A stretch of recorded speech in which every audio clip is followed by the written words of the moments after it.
If you haven't work done in your vehicle and you see someone using an air impact wrench on your vehicle, tell them, do not use that tool on my vehicle. This air impact wrench is not made to install rims. This has some settings, but it's not torque settings.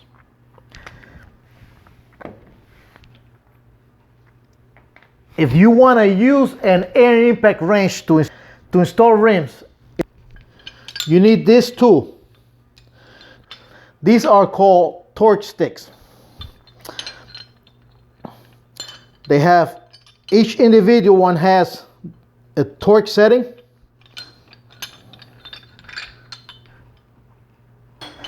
Now this is not this.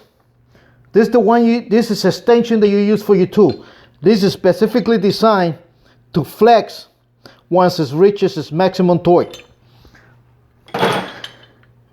And for you to use this, your air impact wrench has to be calibrated to it. So if it's not calibrated, it doesn't matter if you're using this. Now each specific manufacturer of the torque stick might have a specific way to do a calibration. So you must have to follow the manufacturer directions. The same thing that I just mentioned goes for the electric ones too. Unless they're using one specifically made to install tires, meaning it has to have actual torque settings, not power settings like this. That doesn't mean a certain torque. These settings can change by the pressure coming in. And as far as I know, there's none made specifically for this job. So if they can prove to you that you actually put in an actual torque setting and matching it to the manufacturer torque setting, they're lying to you. And the way the wheel nut works, you see all the bigger area? They lock down by friction. Now if you put it in and you cross thread it,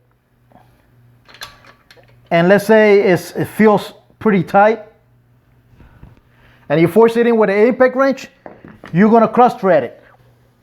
And it goes all the way down, but you over torque it, you're gonna jump the threads, and when you try to back it out, it will not remove. And the only way to remove it will be breaking the stud.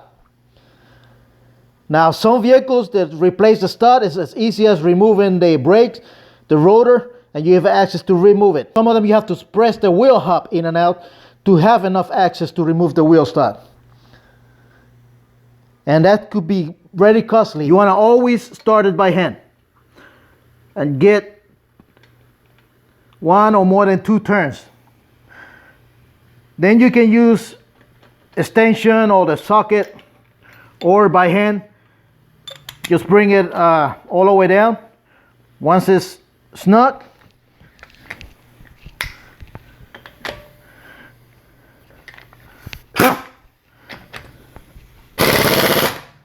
and that's it. Or if you don't have a torque stick, then you use the torque wrench.